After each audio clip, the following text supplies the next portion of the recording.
Es trobem en la Casa de la Cultura de Xàtiva i anem a conèixer a les candidates a Fallera Major de Xàtiva i a Fallera Major Infantil de Xàtiva. En este cas anem a començar en les infantils i comencem en la candidata Noa Esplugues i Sousa. Contamos, Noa, qui és Noa? Noa és una xiqueta que té 11 anys, és de la Falla Sant Jaume, és molt amable, simpàtica, va al col·le de Mare de Déu del Socorro i viu a Rogla. També té molta família en Xàtiva, és iaios, molts amics fallers i moltes coses que no pararia d'enumerar. Molt bé, i què significaria per a tu ser triada per el jurat?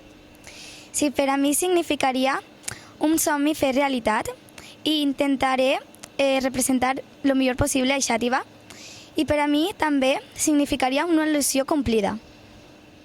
Estàs preparada per a viure en un any molt intens i en molts actes? Molt preparada. Quins són els actes que tu destacaries si fores Fallera Major de Xàtiva? Quins t'agradarien més? Els que més m'agradarien seria la baixada de Sant Josep, perquè és un acte molt bonic, on tens que lluir el teu tratge, tots es veuen al carrer, i la crida, perquè és un acte que jo convido als fallerets i falleretes de Xàtiva. Què aportaries tu a les falles de Xàtiva si sigueres tu la elegida? Molta alegria, molt de sentiment faller i molta il·lusió a Xàtiva.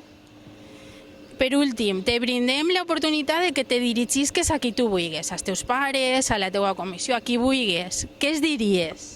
Jo diria moltes gràcies a ma mare i a mon pare per confiar en mi i per deixar-me presentar-me a candidata com a infantil de Xàtiva i a la meva comissió, que és com una segona família per a mi, per sempre estar ahí quan més em necessitava.